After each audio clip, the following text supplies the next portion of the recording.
Donc, bonsoir à toutes et à tous.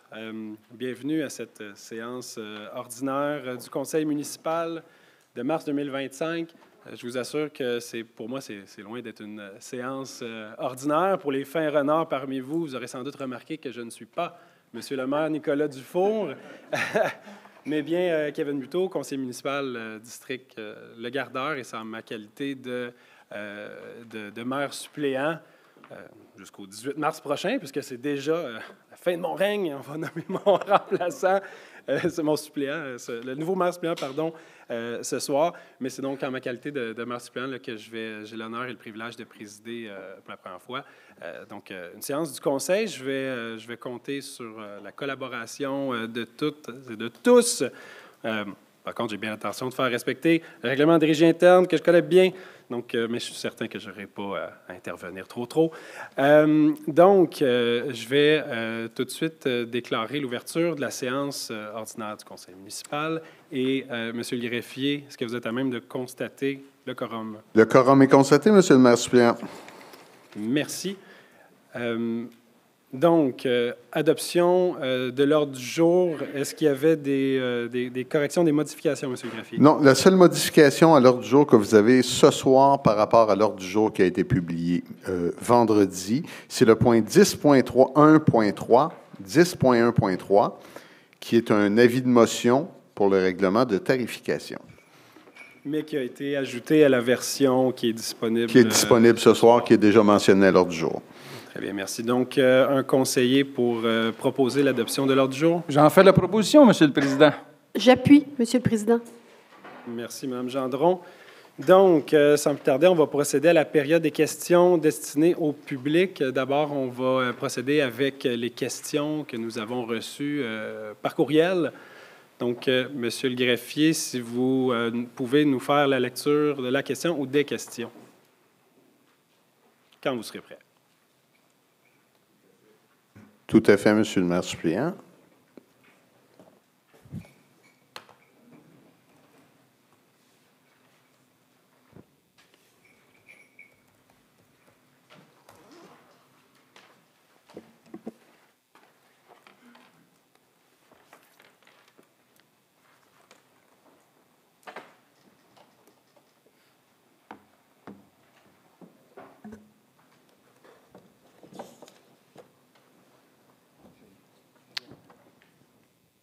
Ça va bien, parce que ça va pas. Passe-moi là, non? Bon, la voici.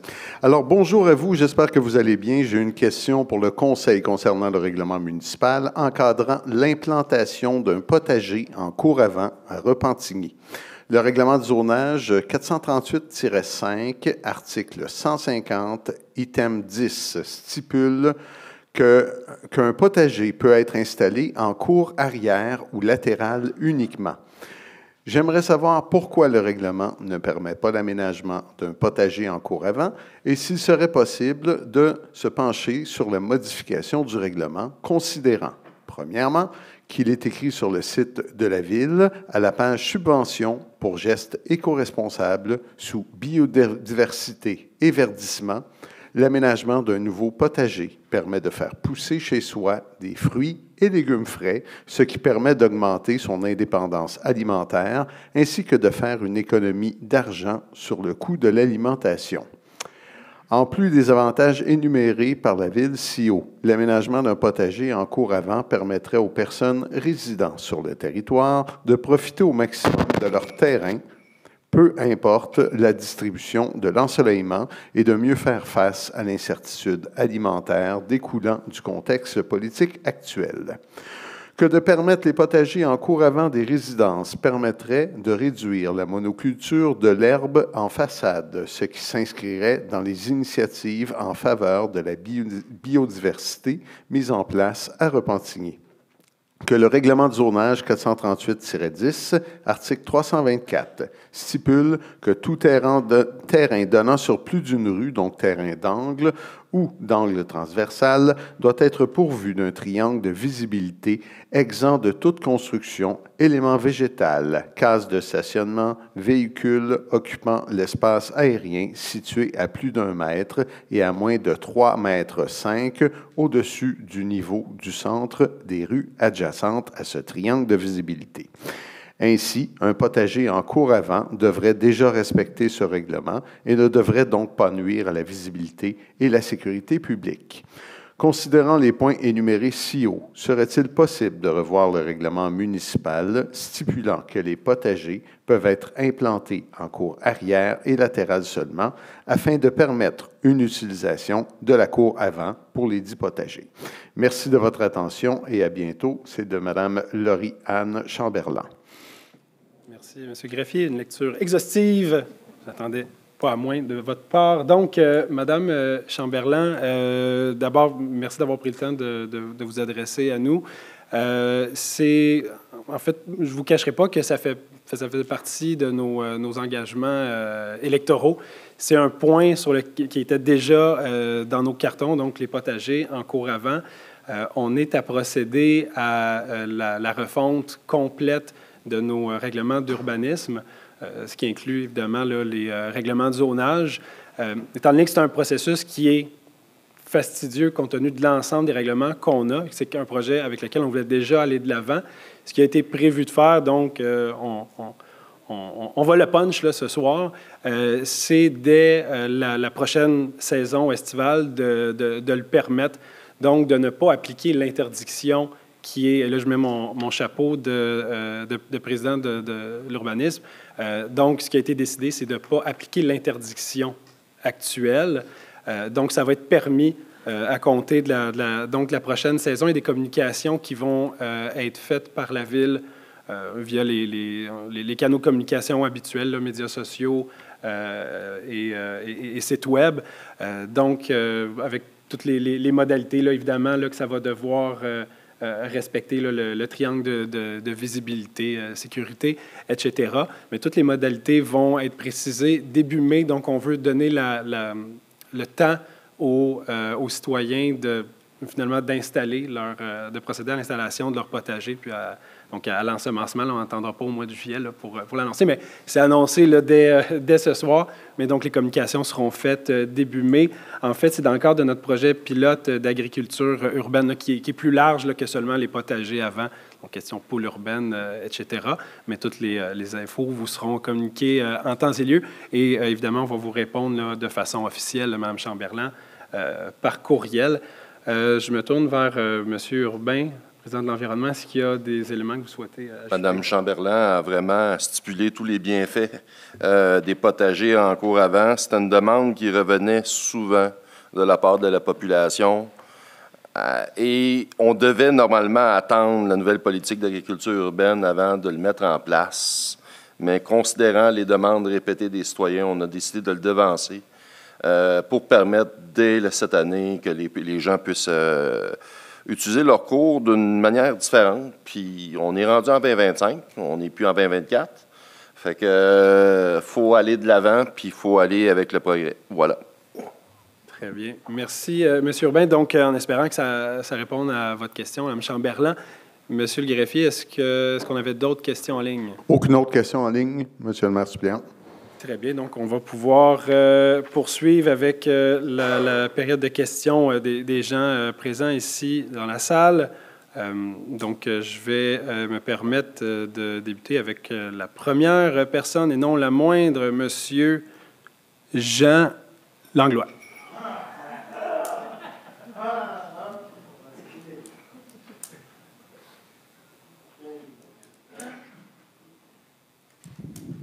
Bonsoir à tous. Bonsoir.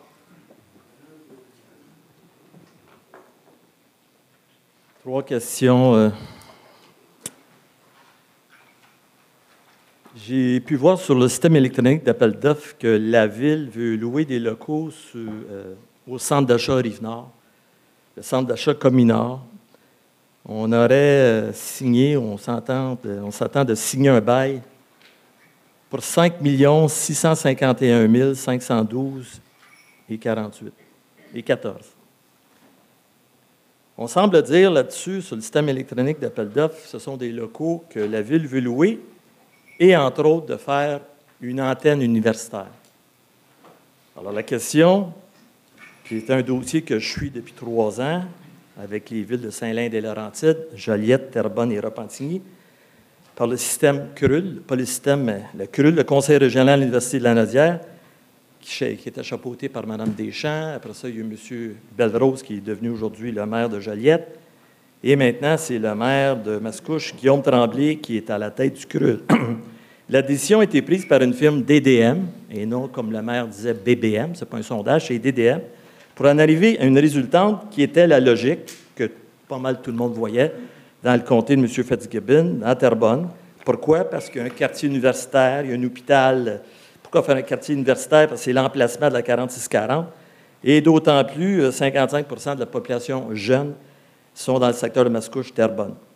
Et la question qu'on devait tous se poser, Repentigny, c'est bien beau d'être sur la liste, mais où pourrions-nous mettre un quartier universitaire lorsqu'on voit le plan qui parle d'une piscine, d'une bibliothèque, des édifices en hauteur pour des loyers pour les enfants, pour la jeunesse, pour les jeunes, pour les adultes aussi, c'est une université. Et là, je me questionne à vouloir penser que le ridicule ne tue pas, puis que je sais qu'il y a des commerces qui s'en vont du centre d'achat pour des raisons de hausse de taxes depuis des années par la Ville, mais 5 651 000, la question que j'aurais à vous poser, combien de pieds carrés que la Ville va occuper là-dedans, puis combien de pieds carrés que l'université va occuper là-dedans, puis êtes-vous sérieux? Une université au-dessus de l'ancien Sears, à peuplement RD, alors qu'un quartier universitaire qui se fait juste à côté sur l'échangeur 4640. Alors, ma question, c'est ça. Est-ce moi qui fabule ou c'est le système... OK, bien là, vous avez posé la question. Ouais. Vous allez nous permettre de répondre. Monsieur Langlois, d'un, êtes-vous sérieux? Ça, c'est la question que vous avez posée. Bien oui, je pense que la démarche est très sérieuse. Ce que je trouve curieux, c'est que vous nommiez encore une fois que c'est ridicule pour vous qu'il y ait des démarches qui soient faites pour attirer une antenne universitaire sur le territoire de la ville de Repentigny. Puis ici, je pense que tout le monde est pas mal citoyen de la ville de Repentigny. C'est un projet qui est pour les citoyens de Repentigny, qui est à leur bénéfice. Et vous mentionnez que finalement, la ville, je paraphrase ce que vous dites, là, mais on aurait dû tout simplement prendre un petit bonheur puis laisser tomber le projet devant le caractère grandiose du projet qu'avait Terrebonne à côté. Vous avez mentionné M. Fitzgibbon. À ma connaissance, M. Fitzgibbon n'est plus ministre. Et à ma connaissance, il n'y a rien qui a avancé dans le projet universitaire à Terrebonne. C'est un autre projet complètement à part. C'est avec le concours, là, vous avez mentionné la ville de Joliette. De mémoire, la ville de Joliette s'était retirée aussi du processus. Non. Bon, vous dites non, mais ça c'est vous qui le dites, M. Langlois. À tout hasard, il y a une ville qui a déjà un partenariat qui est en cours avec l'Université du Québec à Montréal. Le processus auquel vous faites référence, M. Lompré, je vous regarde, là, c'est avec l'Université de Trois-Rivières. Donc, c'est deux projets complètement à part. Et ce que je vois, c'est que le projet à Repentigny avance. Et vous vous posez la question, où est-ce qu'il pourrait y avoir éventuellement une antenne universitaire? Bien, sachez qu'il y a un quartier des affaires qui va avoir un grand dévoilement le mois prochain. C'est des éléments qui peuvent être très intéressants dans le cadre d'un parc d'affaires, d'avoir une antenne universitaire à la porte du dit parc d'affaires. Je ne vois pas comment on peut être contre ce type de projet. Maintenant, pour le nombre de pieds carrés que va utiliser l'université versus la ville, est-ce que vous avez des éléments de réponse à fournir? On pourra les fournir, les éléments. Je n'ai pas exactement le nombre de pieds carrés, mais la majeure partie du loyer va être occupée par l'UQAM. On aura une petite partie à nous parce qu'on a des besoins d'entreposage. Puis pour apporter une précision, le CRUL a cessé ses activités, n'opère plus dans la région. Merci. Merci, M. Lompré, pour la précision. Vous avez une autre question, M. Lompré? Alors, le montant, le 5 651 512, est-ce que c'est pour une année, ça, ou c'est pour 2 ans, 5 ans? On va revenir à M. Langlois. Je n'ai pas l'information en tête, mais c'est plus qu'une année de mémoire. Le loyer, M. Greffier lève la main à côté de vous. Oui, effectivement, avec votre permission. Monsieur le maire suppléant, on parle ici d'un bail se terminant en 2034. Donc, on parle d'un bail de 10 ans. Merci. Ma deuxième question, je pouvais lire dans le Journal de Montréal de lundi 3 mars, sur la colonne de droite, à mon étonnement, où vont vos impôts? Alors, le journaliste, M. Gabriel Côté, se questionne là-dessus, sur des dépenses qui sont passées sous le radar. On fait allusion à la ville de Repentigny d'une dépense de 123 000 pour développer une marque employeur. Alors que j'étais conseiller municipal, on a aussi changé dans l'évolution du temps, il y a une dizaine d'années, pour faire un nouveau branding, une marque d'employeur, puis c'était Repentigny s'épanouir. On a mis beaucoup d'argent là-dedans. Mais là, vous dites Là, marque moi, je vous pose la question sur l'article du 3 mars 2025. 123 000 pour développer une marque employeur. On aurait donné un montant de 82 000. Je vous demande la question suivante. L'agence Featuring a obtenu le contrat pour 82 000. Qu'est-ce que l'agence Featuring a comme mandat de faire cette dépense de 82 000? Et Jean-Marc Léger, de Léger Marketing, c'est l'autre différence du 123 000, 41 000. C'est quoi ça exactement, l'agence Featuring? C'est quoi l'orientation de la Ville pour une dépense semblable? Okay. Juste avant que je me retourne vers vous, M. Lompré, vous faites allusion à ce qui avait été développé à l'époque, Repentigny s'épanouir. Êtes-vous certain que ça, c'était une image de marque d'employeur? C'est un branding, c'est un nom qu'on donnait. Moi, j'essaie de savoir c'est quoi ça, l'agence Featuring. C'est la question que je vous pose. OK. Mais juste parce que là, vous semblez faire un amalgame avec ce qui a été fait à l'époque où Repentigny s'épanouit. C'est quoi des agences de publicité? Je doute que ce soit la même chose, mais si on a un début de... Oui, donc c'est simplement la locution là, de ça. Le visuel de la ville qui n'a rien à voir avec l'image de marque d'employeur. Mais M. Lompré, est-ce que... un début de réponse? Oui, bien, effectivement, la marque employeur, c'est non pas le branding de la ville, mais c'est plus comment qu'on se démarque comme ville, comme employeur pour attirer des employés à venir travailler chez nous. Qu'est-ce qui fait notre différence? Qu'est-ce qui fait qu'un employé, que ce soit un col bleu, un policier, un cadre, viendrait travailler à Repentigny? C'est cet élément-là. Qu'est-ce qui nous démarque par rapport à d'autres villes? T'sais, on sait qu'aujourd'hui, la ressource humaine n'est pas disponible. Il n'y a pas de personne qui attend chez eux pour avoir un emploi. Donc, c'est comment attirer les gens. Donc, Featuring, c'est une compagnie, c'est une firme qui nous accompagne là-dessus pour nous aider à comment on peut se démarquer comme employeur de choix parmi les villes du Québec. Léger Marketing, c'est carrément un sondage indépendant qui a été fait à l'ensemble des employés de la ville. On a eu les résultats dernièrement. Donc, qu'est-ce qui va bien, qu'est-ce qui ne va pas bien, les salaires, les avantages sociaux, c'est tout ça qu'on met dans la balance pour se démarquer comme ville actuellement là, par rapport au reste du marché ou à d'autres villes à l'extérieur. Donc, comme quoi, c'est pas si facile d'embaucher à l'heure actuelle. Exact. Oh boy. OK, le 555 rue Lavoisier, on retrouve ça sur l'autre jour. Là. C'est quoi qu'on veut acheter avec le 555 Lavoisier? On sait que c'est une zone d'appréhension dans le parc industriel. On a déjà pas loin de 3 millions là, de dépensés pour acquérir une partie ou la grande partie du parc industriel, surtout avec l'envolée du tramway qui s'en vient, puis tous les gens d'affaires qui s'inquiètent de ce qui va arriver avec le parc industriel, parce que la zone d'appréhension, bien entendu, il faut qu'un commerce se vende. Et là, la Ville a une priorité de l'acquérir si jamais il y a une vente. Mais à travers tout ça, moi, j'essaie de comprendre là-dedans. On sait qu'une ville peut exproprier un terrain pour faire un parc. On l'a déjà vu dans le passé. Qu'est-ce qui va arriver avec le parc industriel si jamais, dans tout ce beau projet-là qu'on devra entendre au mois d'avril, dans le fameux parc industriel avec des supposés tours de 16 étages, il arrive quoi avec ceux qui sont déjà là dans le parc industriel? Parce que j'en connais beaucoup qui ne sont pas prêts à partir. Fait que je ne sais pas comment on va tout faire ça. Parce que la ville là, de Repentigny, depuis les 20 dernières années, dans les 82 villes qui forment la communauté Montréal métropolitain, c'est la dernière ville qui n'a plus de terrain depuis 20 ans. On a quelques parcelles de terrain, mais on n'a plus rien, à part des commerces comme Chevrolet. En 10 secondes, M. Langlois, c'est quoi la question? C'est qu'est-ce que vous voulez acquérir lorsqu'on voit l'ordre du jour, le 555 rue Lavoisier, l'offre d'achat? Je vais aller m'asseoir. Vous pouvez me répondre. Merci beaucoup. Merci de me donner la permission de vous répondre. On peut arrêter le son.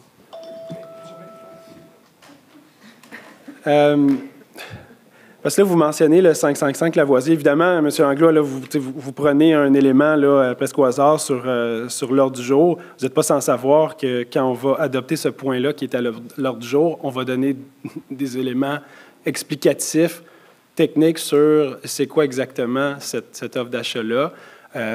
Une ville peut acheter, vous avez parlé du droit de préemption. Bien, le droit de préemption, c'est tout simplement un droit de premier refus. C'est-à-dire que s'il y a une transaction immobilière qui se fait, c'est-à-dire qu'il y a une offre qui est faite, bien, après ça, bien, la Ville, qui est acceptée, la Ville, elle, a le privilège de, finalement, d'égaler cette offre-là. Ceci étant dit, une Ville peut aussi procéder tout simplement à une offre d'achat, puis acheter une propriété pour ensuite, selon la propriété, la revendre à qui elle souhaite la revendre en vue de développer le type de projet qu'elle souhaite développer. Vous avez parlé du parc d'affaires avec plusieurs commentaires. Ben, je pense que si vous demandez qu'est-ce qu'il va y avoir dans le futur parc d'affaires, vous avez mentionné vous-même qu'il va y avoir un dévoilement qui va être fait prochainement. Bien, on va avoir plusieurs éléments de réponse à vous donner lorsque le dévoilement officiel va être fait au grand public le mois prochain. Donc, dans le parc d'affaires, ce qu'il devrait avoir, grosso modo, c'est principalement un parc d'affaires. Donc, pour les autres informations, on va tout simplement là, les transmettre à l'ensemble de la salle là, quand on va l'adopter là, dans quelques minutes. Donc, passer à la personne suivante, M. Jean-Pierre Couture. Bonsoir tout le monde. Bonsoir. Je veux juste apporter une petite problématique qu'il y a sur le coin de Pierre-Lagardeur et Lyon, les feux de circulation.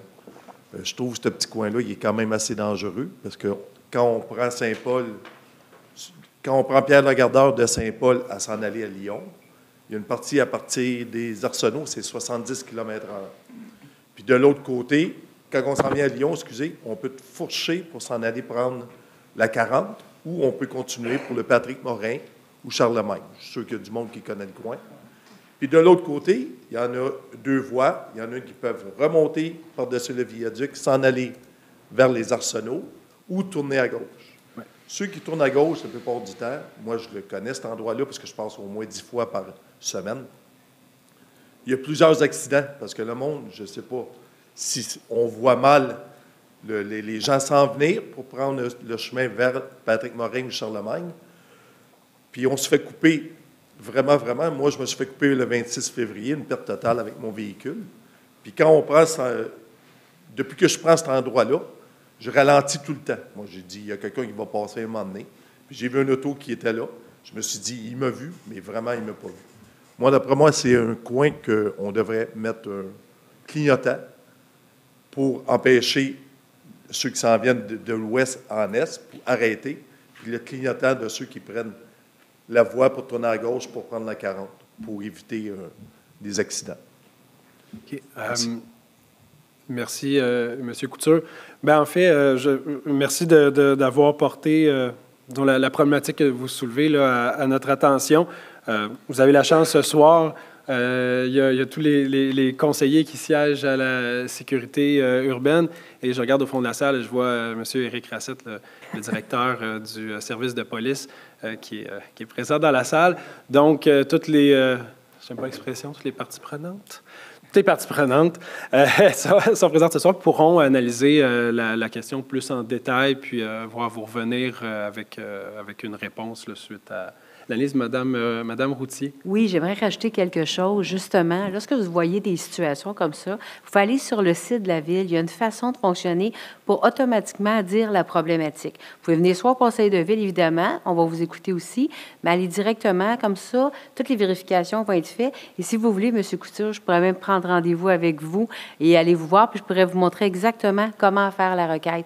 Ça va me faire plaisir. Parfait. Point fort intéressant, Mme Routier, parce qu'effectivement, il y a un nouveau formulaire en ligne, et par rapport au niveau des plaintes de circulation, c'est un outil qui est vraiment intéressant pour l'avoir testé moi-même très récemment. C'est qu'on peut vraiment... J'ai même une citoyenne j'avais dit que j'espérais qu'elle ait une réponse rapide, un accusé de réception, puis en fait, sa demande a été traitée là, 3 jours plus tard, puis ça incluait, je crois, le week-end, donc... efficace. Mais on peut joindre des photos, énormément d'éléments là, dans la demande, puis un suivi en temps réel là, qui est fait. Mais donc, merci, Mme Routier. Donc, intervenant suivant, M. Joël Filion. Est-ce qu'on peut lui donner le micro, s'il vous plaît? Merci. On vous écoute, M. Filion. Je ne sais pas ce que tu as dit, mais ça fait 6 fois que je parle de ça, du transport adapté, qui ne se rend même pas.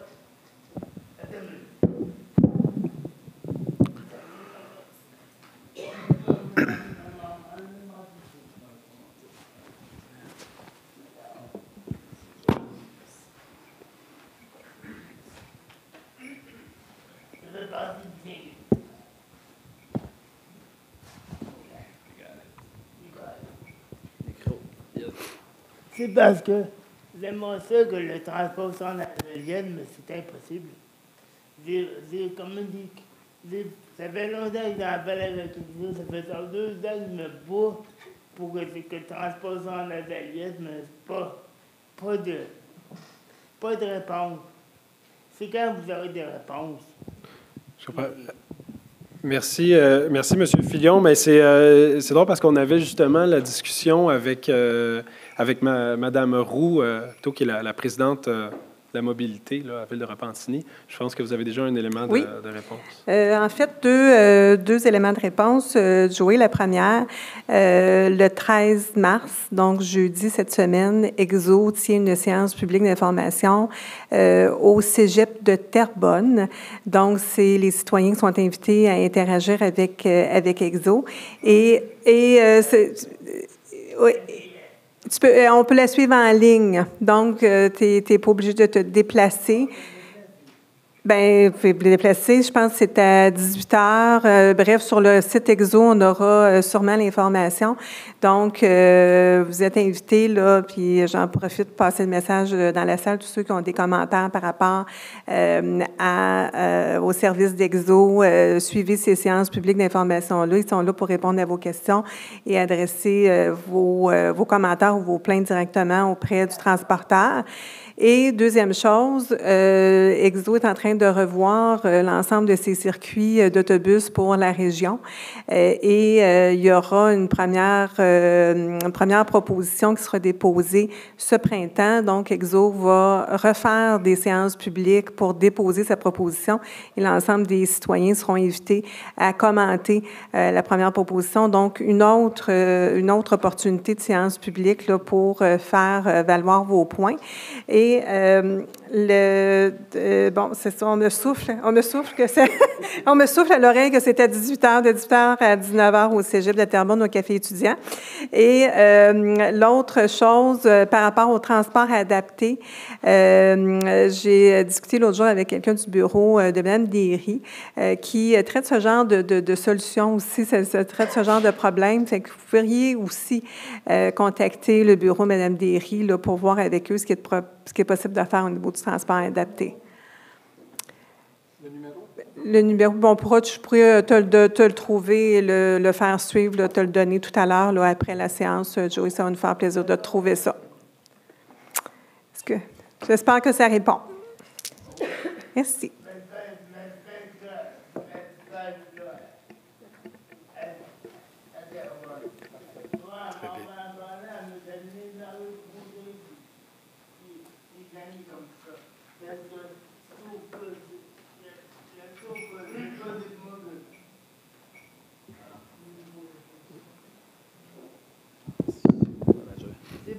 C'est pas seulement qui est dans ça. C'est pas seulement que c'est pas même là. Et ça m'arrive pas.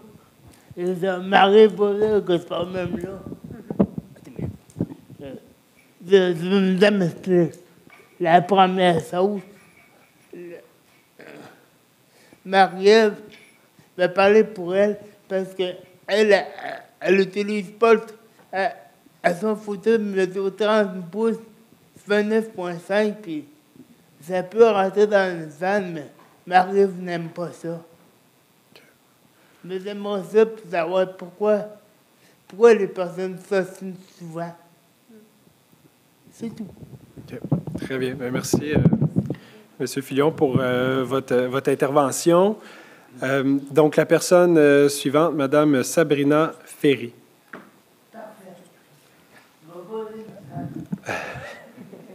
Merci. Donc, bonsoir, M. le Président. Bonsoir, chers élus et aux citoyens qui sont présents. Donc, je m'appelle Sabrina Claudia Ferry. Mon nom est Sébastien Poupard. Moi, c'est Romuald Via-Poupard. Et moi, c'est Mathis Poupard. Donc, on est ici pour vous présenter un projet qui nous tient vraiment à cœur et pour lequel on voulait vous transmettre une invitation. Puis, juste avant, bien, on va vous mettre un petit peu en contexte. Donc, lors de la dernière campagne électorale, là, à l'automne 2021, quand M. Urbain, vous êtes passé avec M. Dufour discuter là, des enjeux pour lesquels vous vous présentiez, bien, nous, malheureusement, on était un petit peu troublés par autre chose parce qu'on avait notre grand garçon, Gabriel, qui était en fin de vie des suites d'un diagnostic de cancer. C'était un ostéosarcome, donc c'est un cancer des os. C'est un cancer qui est très agressif. Il avait été diagnostiqué 9 mois plus tôt. Puis, malheureusement, il n'y avait rien à faire dans son cas. C'est comme ça pour beaucoup de types de sarcomes. Et donc, Gabriel est décédé là, en décembre 2021. C'est une maladie qui est plutôt inconnue. Puis pourtant, on connaît tous ici quelqu'un qui a été atteint d'un ostéosarcome. Le célèbre Canadien Terry Fox avait ce cancer-là. Puis mon fils a reçu les mêmes traitements que Terry Fox a reçus il y a plus de 40 ans. Donc, c'est pour vous dire à quel point ça n'a aucunement évolué. Donc, nous, suite à ça, depuis 3 ans, on s'implique, puis on a choisi la Fondation Dania Kayali, qui est une fondation qui va se concentrer sur la recherche sur les sarcomes. Puis, on veut collaborer avec eux, puis on a décidé, en tant que citoyen, là, de faire notre part, puis de démarrer un événement de levée de fonds pour cette fondation-là. Donc, ça va s'appeler la course contre les sarcomes. Donc, on a décidé de fonder cette course-là. Elle va être le 27 septembre prochain. Dans notre coin, nous autres, on habite dans la région de Lagardère. Donc, on aime vraiment le parc des Sentiers de la Presqu'île. Donc, on a décidé de faire ça à cet endroit-là. Moi, je suis un coureur, je vais courir là tous les jours presque, puis j'adore vraiment. Donc, ça va permettre de faire connaître le coin en plus. Donc, cette course-là, il va y avoir 3 parcours. Le but, c'est qu'on inclue tout le monde. C'est pas compétitif, c'est tout le monde puisse participer. Donc, il va y avoir un parcours de marche de 3,3 km, une marche de 6 km ou une course de 6 km. Donc, tout le monde va pouvoir participer. Il va y avoir des collations, des boissons, des prix de participation et de l'animation. Donc, déjà, on a rencontré les gens de Récréo Nature qui nous supportent là-dedans. On est en démarche pour avoir des commanditaires, parmi surtout les entreprises du secteur. On veut vraiment que ça rallie la communauté. On a créé une page Facebook, une page Instagram. On a notre site qui va être dévoilé d'ici 1 semaine ou 2 maximum. Puis, les participants vont pouvoir s'inscrire. Donc, comme c'est une levée de fonds, vous comprendrez que chaque participant a un montant à amasser. Donc, on va demander à chaque participant de tenter d'amasser un montant de 200 $ en sollicitant leur entourage. Et ces fonds-là vont être remis entièrement à la Fondation Dania Kayali pour poursuivre la recherche dans ce domaine-là. Sinon, ce que je voulais vous dire aussi, bien, dans le fond, c'est que ce sera un honneur pour nous de vous avoir à titre de participant ou à titre d'invité. On souhaite rejoindre 300 participants. Si on va au-delà de ça, bien, on va être super heureux, évidemment. Et bien, il y a possibilité de s'inscrire en équipe, donc tout le monde sont les bienvenus. Puis, bien, notre but, évidemment, c'est de rendre ça festif, de rendre ça aussi communautaire. Là. Je pense que nous, on a toujours été des gens qui s'impliquaient beaucoup dans toutes les activités autour. Je suis enseignante au primaire dans le secteur Lagardère. Nos enfants sont aussi des participants dans tout ça. Donc, voilà, c'était l'invitation qu'on voulait vous transmettre. On va remettre la documentation avec toutes les explications de tout ça pour que vous en ayez chacun une copie. La seule chose, j'ai mis le site web, mais il n'est pas fonctionnel encore. Donc, laissez-nous un petit 2 semaines. Ça fait déjà de nombreuses heures que mon conjoint informaticien passe là-dessus. Puis, d'ici 2 semaines, tout va être fonctionnel. Mais la page Facebook, par contre, pour suivre les informations, tout est là, ainsi que nos coordonnées sont là. Si ça vous intéresse, ça va nous faire plaisir de vous accueillir, ainsi que tout le monde qui assiste à ça. Merci.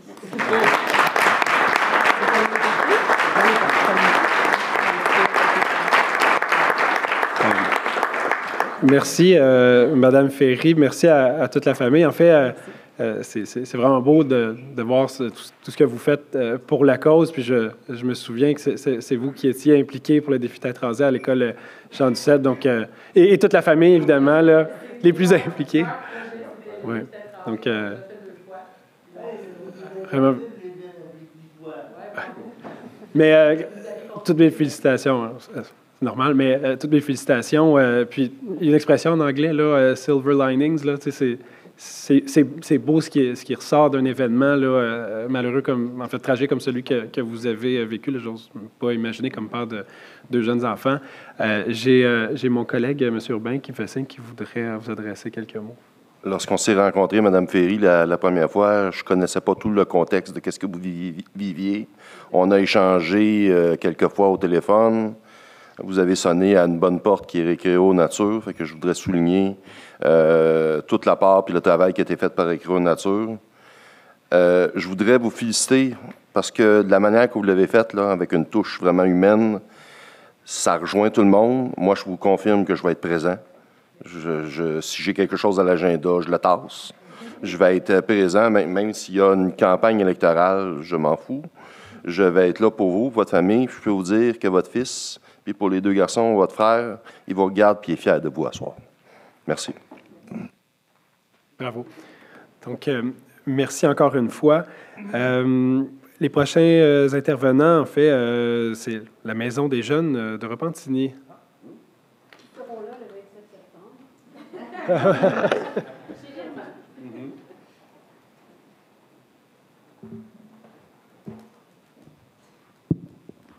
La parole est à vous. Bonjour tout le monde. Bonjour, Monsieur le Président. C'était pas moi qui étais supposée être ici ce soir. Fait que je sais qu'on avait un texte, tout ça, mais je ne l'ai pas eu. Dans le fond,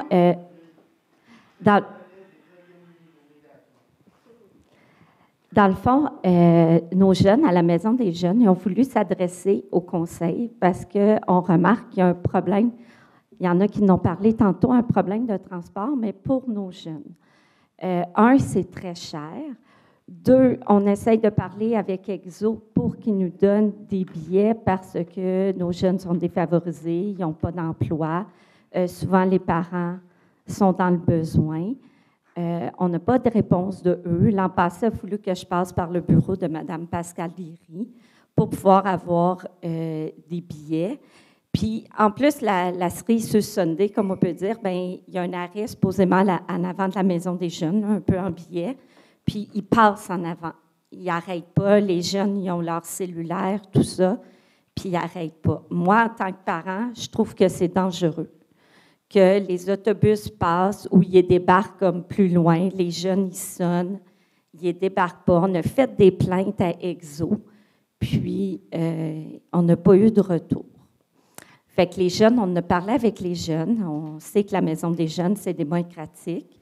On veut que nos jeunes soient des jeunes, comment je pourrais dire ça? J'ai le mot sur le bout de la langue, désolée. Des futurs jeunes, des beaux jeunes qui vont participer à la vie citoyenne plus tard. Puis, ils vous ont préparé quelque chose. Fait que je vais vous leur laisser la parole. Puis, merci de nous avoir écoutés. Merci à vous. Bonjour, moi je m'appelle Isabella. Moi je m'appelle Rania. Et moi je m'appelle Fanny. Bonjour Monsieur le Président. Nous sommes venus aujourd'hui au nom des jeunes de la Maison des jeunes afin d'aborder une problématique qui nous tient à cœur, les coûts des transports en commun pour les étudiants.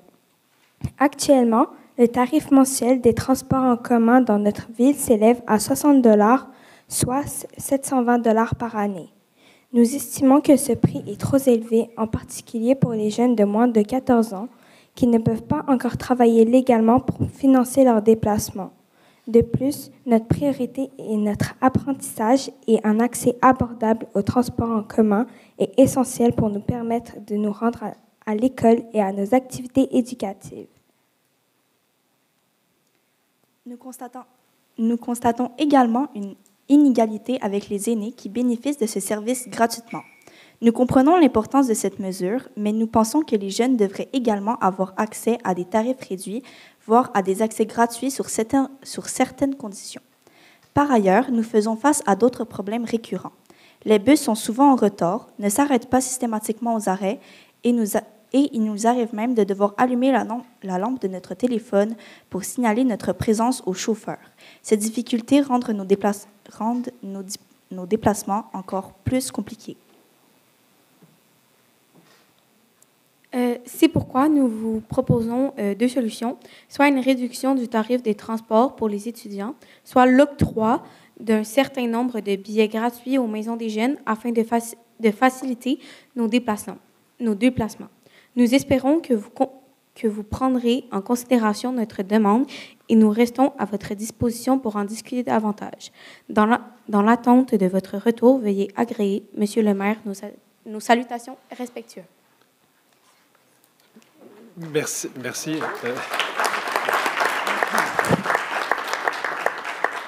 Donc, je vais transmettre le message à Monsieur le maire, tandis que je suis le maire suppléant. Mais je vais, si vous permettez, je vais me tourner vers... je vous voyais prendre un coup de note, Mme Roux. Donc, évidemment, au niveau du transport, c'est notre référence, bien que ce ne soit pas la Ville de Repentigny qui soit responsable directement du transport. C'est à notre grand désarroi. C'est plutôt EXO qui est en charge. Mais je vais me permettre de me tourner vers vous sur des éléments de réponse. Oui, bien, tout d'abord, bravo les filles d'être venues prendre la parole ce soir, comme quoi vous êtes des citoyens à part entière et contribuez déjà à la vie démocratique en venant participer à une séance du Conseil, et c'est tout à votre honneur. Alors, merci d'être venu partager ça avec nous. C'est sûr, comme le disait M. Buteau, tout ce qui concerne EXO n'est pas du ressort de la Ville. Par contre, moi, je m'engage à faire mon petit bout de chemin là, pour qu'au moins retransmettre à EXO vos revendications et du moins s'assurer qu'il y a quelqu'un qui vous fasse un retour de leur côté. Je pense que c'est un minimum. Et si ça vous tente de répéter encore jeudi au Cégep de Terrebonne, venez nous voir. On va être là et pour entendre justement ce genre de commentaires, mais on va s'assurer là, de faire le suivi avec EXO pour voir où est-ce qu'il est rendu votre... Oui, je serai là. Je vais y revenir, mais pour transmettre au moins, s'assurer que vous ayez un suivi là, suite à votre demande. Et oui, il y aura un panel, c'est un peu une séance différente, là, EXO qui tente de nouvelles approches au niveau des séances publiques. Et oui, je serai du premier panel là, où nous abordons le transport collectif aujourd'hui et demain. Alors, de 18 à 19 heures. Alors, on aura aussi l'occasion de se croiser là-bas, si vous venez faire un tour. OK. Merci beaucoup, Mme Roux, pour les précisions, en espérant que ça donne un début là, de réponse à vos questionnements. Donc, dernière intervention, M. Louis Bello.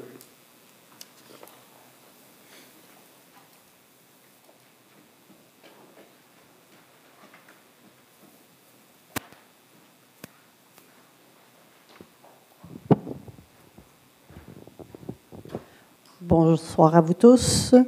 Donc, j'ai 3 questions. La première, je ne sais pas si vous pouvez me répondre. Je sais que cette année, il va y avoir des élections municipales en septembre, ou je me trompe? Oui, novembre. En novembre, parfait.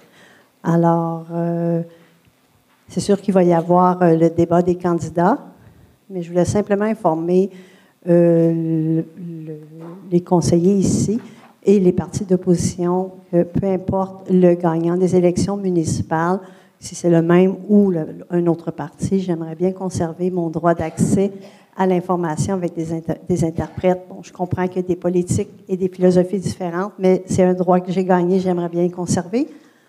Et peut-être une autre idée, donc, est-ce que ce serait possible?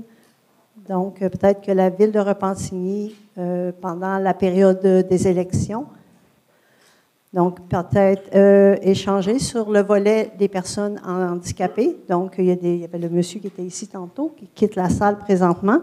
On pourrait faire un débat. Quels sont les besoins des personnes qui vivent un handicap dans la Ville de Repentigny? Pourquoi pas en faire un sujet? Alors, je vous glisse ça en passant. Merci, M. Bello. Mais en fait, je vais vous laisser poursuivre, mais pour votre première question, je crois que je peux parler pour M. Dufour, qui sera très ouvert à avoir un débat sur la question. En fait, bref, sur toute question. Là, il est le premier à demander un débat depuis longtemps, différentes personnes qui viennent s'adresser au Conseil. Cela étant dit, c'est certain que pour l'équipe ici en place, ben, c'est poser la question, c'est y répondre. C'est certain que ce service-là va être maintenu pour vous. Donc, évidemment, on ne peut pas parler pour les autres. Vous aviez deux autres sujets d'intérêt, M. Bello, sur lesquels vous vouliez nous poser des questions. En fait, au total, j'avais 3 questions. Je passe à ma deuxième. Je suis très ravie de voir qu'il va y avoir un tramway. Il y a un projet, en fait, pour la ville de Repentigny, enfin. Mais ce que je trouve dommage, c'est qu'on avait déjà parlé d'un projet avec le REM, mais il semble que ça n'ait pas fonctionné. Alors, espérons que pour le tramway, ça va avoir un dénouement différent. J'ai une question en lien avec ce tramway, ce projet. Est-ce que c'est une seule voie? Est-ce qu'on peut... c'est un transport indépendant? Où sera positionné le terminus? Et si j'ai regardé les plans sur Internet, mais ce n'est pas très, très clair. Alors, est-ce que c'est possible d'avoir un peu plus d'informations ce soir? Et avez-vous une date d'ouverture de ce service? Je ne sais pas, est-ce que c'est bientôt ou dans un horizon de 10 années? Merci, M. Bello. À ma connaissance, on pourra me corriger, mais on parle environ d'un horizon de 10 ans. On parlerait de 2035 pour une mise en service. Exact. On parle d'un projet qui serait sur voie réservée, qui aboutirait, pour ce qui est de Repentigny, qu'il y aurait deux stations qui seraient prévues, une à la gare de Repentigny et une autre près des Galeries Rive-Nord, donc à l'entrée de notre futur parc d'affaires, ce qui est pas un hasard. Donc, ça suivrait l'axe de la 40, en fait, dans cette portion-là, dans la portion-là Repentigny.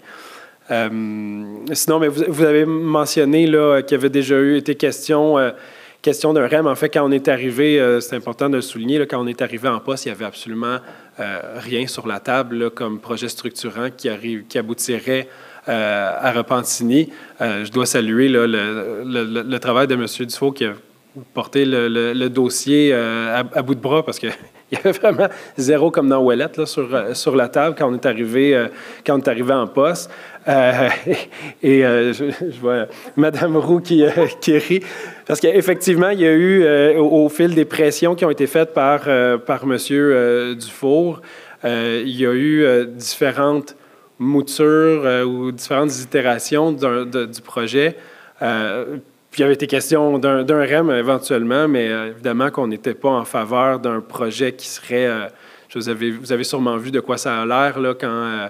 dans l'ouest de Montréal, là, un projet vertical. Je ne pense pas qu'on aurait voulu voir ça, par exemple, sur Notre-Dame ou sur Iberville, là, une affaire de 30 pieds de haut.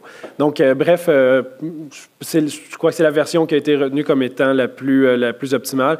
Et à ce stade-ci, on peut juste être, disons, content heureux d'avoir un projet qui va structurant, qui va aboutir à Repentigny, parce que depuis longtemps, les citoyens payent pour un service qu'ils n'ont pas en termes de transport collectif.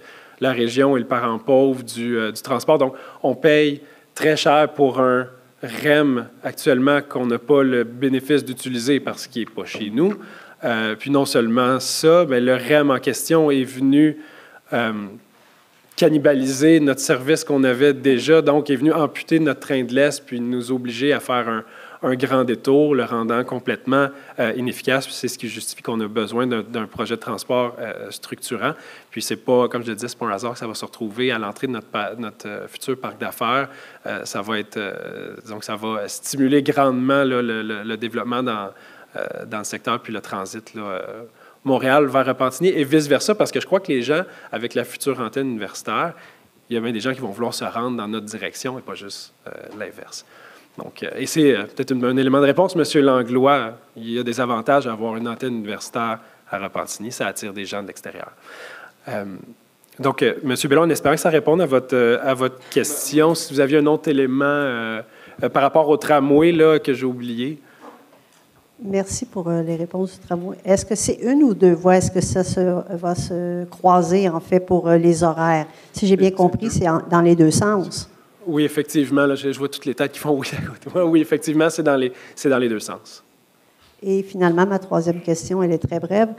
Vous savez que depuis le 4 mars, bon, je ne veux pas parler, vous savez de quoi, on en entend parler assez souvent de ce qui se passe aux États-Unis, mais mon inquiétude, c'est par rapport à la guerre économique. Je sais que la ville de Repentigny, bon, c'est sûr qu'elle n'est pas touchée directement, mais je m'inquiète. Donc, s'il y a vraiment une récession, est-ce que la ville a déjà planifié de faire un gel des taxes ou de ne pas augmenter les taxes? Est-ce que vous avez quelque chose en tête, sachant que ça nous pend au bout du nez? Merci, M. Bello. En fait, je sais qu'il y a un programme qui est en train de se mettre en place avec Sinov, disons un programme d'aide aux entreprises. Là. Je vous regarde, M. Lompré, est-ce que vous avez des précisions? Je n'ai pas des précisions, mais effectivement, avec Sinov, pour des entreprises qui seraient touchées par l'exportation ou l'importation, qui aura un impact pour eux, des décisions qui sont prises par le président américain, il y a un programme qui est mis en place. Okay, très bien. Merci. Évidemment, si on a des éléments de réponse là, complémentaires entre-temps, on pourra vous les remettre par écrit ou sinon à la prochaine séance du Conseil. C'est de voir que M. Prescott là, a eu un ennui de santé assez sérieux. Il est président de SINOV. Il y aurait sûrement eu des éléments de réponse additionnels à vous fournir. Ceci étant dit, là, disons que c'est une situation qu'on garde à l'œil, qui nous préoccupe. Comme tout le monde, là, on lit les nouvelles chaque jour. Mais on sait que Sinov est présent là, comme partenaire là, de la ville en soutien aux entreprises là, qui pourraient être affectées. J'espère que ça répond à vos questions. Merci, M. Bello. Donc, cela met fin à la période des questions destinées au public. On en serait donc au point 4, l'adoption du procès-verbal du 11 février 2025. Il serait effectivement proposé, appuyé et résolu d'adopter le procès-verbal de la séance régulière tenue le 11 février 2025. Est-ce qu'un conseil peut en faire la proposition? Luc Réaume, je propose. Appuyé par? Karine Benoît. Merci. Donc, point 5, dépôt de divers documents. Je me tourne vers vous, M. le greffier. Oui, bien effectivement, le conseil municipal prend acte du dépôt de divers documents, à savoir 3 procès-verbaux du comité exécutif, la liste des contrats de 2 000 $ et plus, donnés effectivement jusqu'à la fin du mois de janvier. On poursuit par la suite avec une résolution du comité de démolition concernant l'immeuble au 436 boulevard de l'Assomption. Ensuite, un procès-verbal de consultation publique pour le règlement 438-51, ainsi que 3 certificats du greffier relativement aux participations référendaires pour les 2 PPC-mois qui sont en adoption ce soir, ainsi que le règlement 438-50. Merci, Monsieur le greffier. Donc, nous allons pouvoir passer au point 6, dossier d'urbanisme. 6.1, il n'y a pas de dossier. 6.2, dérogation mineure et PIA qu'on va voir de façon individuelle. Donc, en 6.2.1, M. le greffier. Très bien. Il s'agit ici d'une demande de dérogation mineure et de PIA, qui est un plan d'implantation. Je m'excuse, monsieur le greffier. Je m'excuse. On attire mon attention vers un élément nouveau à ma gauche ici, donc à votre droite. Donc, pour ceux qui le voient pas, petite nouveauté ce soir, à part moi qui préside, il y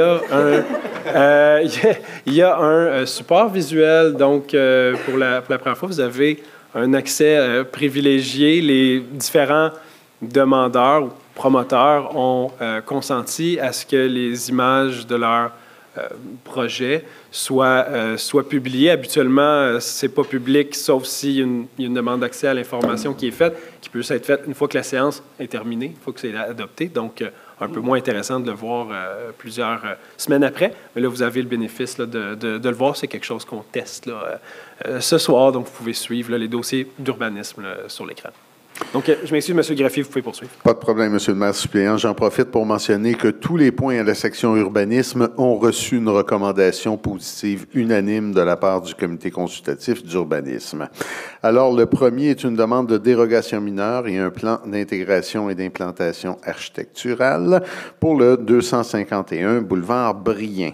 Alors, il serait résolu d'accorder une dérogation mineure dont l'objet est de régulariser la localisation du terrain de stationnement existant directement sur la ligne latérale droite afin de permettre le maintien des entrées charretières existantes et le réaménagement du terrain de stationnement du bâtiment principal à usage commercial suite au changement d'usage, alors que normalement, le règlement prévoit une distance minimale de 1 mètre de la ligne latérale.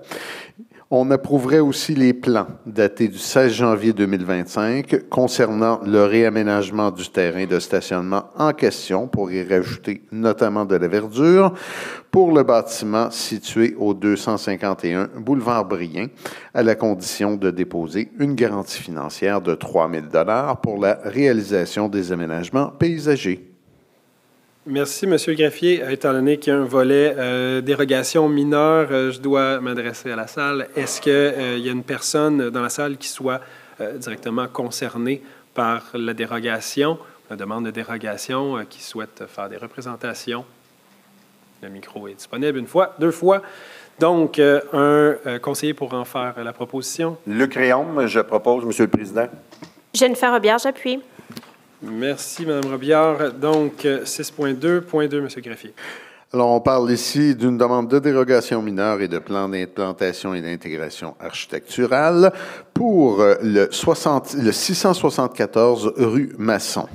Alors, il s'agirait d'accorder une dérogation mineure dont l'objet est d'autoriser la localisation d'une deuxième remise d'un gazebo et de balançoires dans la cour avant principale desservant le bâtiment principal à usage d'habitation collective, alors que normalement, ce type d'équipement-là, il y a seulement une remise qui est permise et la localisation des bâtiments accessoires et des équipements récréatifs, sauf exception, doit se trouver dans les cours latérales et arrière. Soit dit en passant, sur le plan, on remarque que la cour avant est quand même en arrière des résidences qui sont placées sur la rue.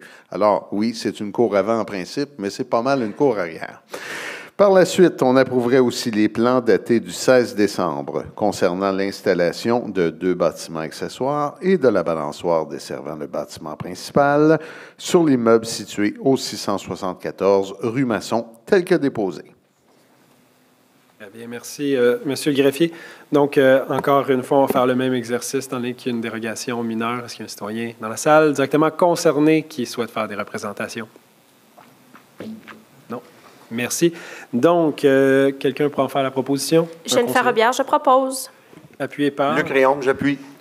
Merci. Donc, nous allons pouvoir passer en 6.3, plan d'implantation et d'intégration architecturale. Les 3 dossiers seront adoptés, le cas échéant, en bloc. Donc, M. Greffier, vous pouvez commencer avec le premier. Très bien. Pour le 6.3.1, il s'agit du 1500 rue Raymond-Gaudreau. Il s'agirait d'approuver les plans datés du 29 janvier 2025 concernant l'installation de 2 enseignes murales sur l'immeuble situé au 1500 rue Raymond-Gaudreau, tel que déposé.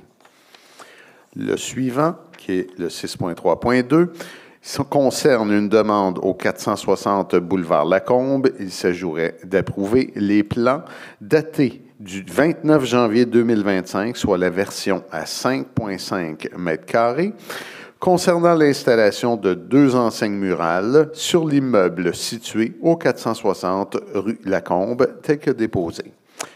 Et enfin, à 6.3.3, concernant le 131 rue Louvain, il s'agirait d'approuver les plans datés du 17 janvier 2025 concernant l'installation d'une enseigne murale sur l'immeuble situé au 131 rue Louvain, tel que déposé. Merci, Monsieur le greffier. Donc, un conseiller pour en faire la proposition. Luc Réaume, je propose, Monsieur le Président. Jennifer Robillard, j'appuie. Merci, Mme Robillard. Donc, 6.4, les dossiers de PPC. Moi, je vais vous laisser lire l'acronyme, ce à quoi il correspond. Bien. Alors, le 6.4.1 concernant une demande de projet particulier de construction, de modification ou d'occupation d'un immeuble. On comprend que c'est beaucoup moins long de dire PPC, moi. Alors, au 33 rue de Lyon.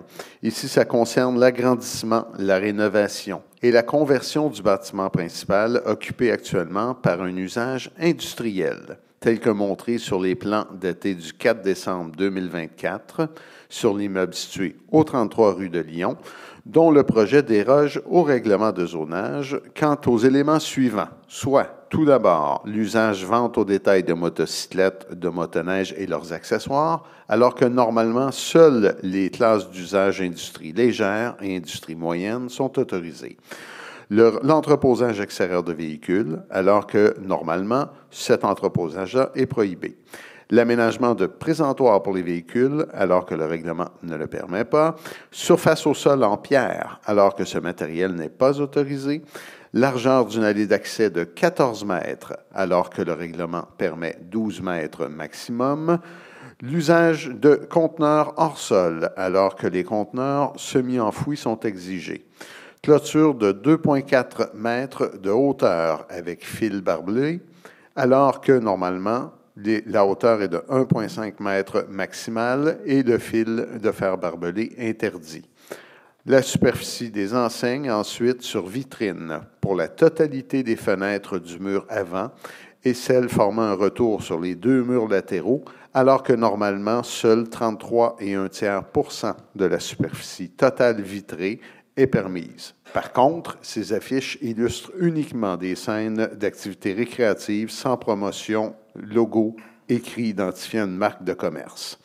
Le tout selon les conditions suivantes, soit déposer un plan de gestion des eaux pluviales, déposer un plan d'aménagement paysager, soumettre les plans détaillés d'enseigne au plan d'intégration et d'implantation architecturale et déposer des garanties financières de 50 000 $ pour le bâtiment et 20 000 $ pour les aménagements paysagers pour garantir la réalisation du projet. Merci, M. Greffier. Donc, on comprend là, qu'en fait, pour les dossiers de PPC-Moi, les garanties financières, en fait, c'est pour nous garantir que le projet va être réalisé exactement comme il a été approuvé. Donc, pour un dossier de PPC-Moi, c'est vraiment chaque élément qui doit être réalisé là, exactement comme ça a été présenté. Ça, et puis les garanties financières, bien, ça évite des mauvaises surprises. Parce que si la personne, si le promoteur ne fait pas les aménagements paysagers qu'il aurait dû faire, bien, l'argent, la garantie n'est pas, la somme qui est donnée en garantie n'est pas libérée jusqu'à temps que ça soit attesté comme étant conforme. Donc, merci, Monsieur le greffier. On va pouvoir proposer, si vous permettez. Monsieur le Président, juste avant de proposer, j'aimerais juste dire ceci. Les taxes commerciales sur le terrain n'ont pas fait peur à l'entreprise pour venir s'installer à Repentigny. Pourquoi? Parce que nos taxes commerciales sont concurrentielles. Fait que je le propose, Monsieur le Président. Merci. Monsieur Urbain. Et j'appuie mon collègue, Monsieur le Président. Et effectivement. Merci, Monsieur Landreville. Puis effectivement, c'est une entreprise qui est installée à Laval et ils ont également un établissement à Mirabel. Je regarde Monsieur Réaume, qui est plus client que moi, là. Donc, en fait, c'est leur établissement de Laval là, qui va déménager à Repentigny, donc comme quoi on est attractif, effectivement, M. Urbain, pour les entreprises. Donc, ce sont des beaux emplois là, qui vont arriver sur notre terrain et une clientèle qui va venir aussi de l'extérieur. Donc, ce n'est pas juste des gens de Repentigny, là, évidemment, qui vont faire affaire avec le groupe Contant. Donc, après cette bonne nouvelle, on peut passer au point suivant, M. le greffier. 6.4.2 qui concerne les immeubles au 893 et 895-897 Notre-Dame. Il s'agit ici d'un PPC-Moi concernant la construction de 2 bâtiments principaux selon une structure en ensemble intégré, occupés par des usages d'habitation multifamiliale, comprenant pour le premier bâtiment, le bâtiment A, 26 logements, et 22 logements et un commerce dans le bâtiment identifié B, pour un total de 48 logements, répartis sur 3 étages et un sous-sol pour chacun des bâtiments, tel que montré sur les plans datés du 7 novembre 2024, version corrigée, dont le projet déroge au règlement de zonage quant aux éléments suivants, soit la construction de 2 bâtiments principaux occupés par des usages d'habitation multifamiliale, alors que normal, et un commerce en fait de classe C1 ou C2 pour le bâtiment B, alors que normalement, la grille des usages et normes permet uniquement 3 logements par bâtiment, soit un triplex, et aucun commerce. La marge avant pour chacun des 2 bâtiments serait à 7 mètres, alors que la marge minimale prescrite au règlement est de 7,5 mètres. La hauteur du bâtiment est de 3 étages, alors que normalement, seuls 2 étages sont permis. Et le remplacement d'îlots de verdure avec arbres par des cases en pavé alvéolé, alors que normalement, le règlement exige 5 îlots de verdure avec arbres. Le tout selon les conditions suivantes, soit déposer un plan de gestion des eaux pluviales, déposer un plan d'aménagement paysager, soumettre les plans détaillés d'enseigne du commerce au processus d'acceptation du plan d'implantation et d'intégration architecturale et déposer des garanties financières de 50 000 $ pour chacun des bâtiments et 50 000 $ pour les aménagements paysagers afin de garantir la réalisation du projet.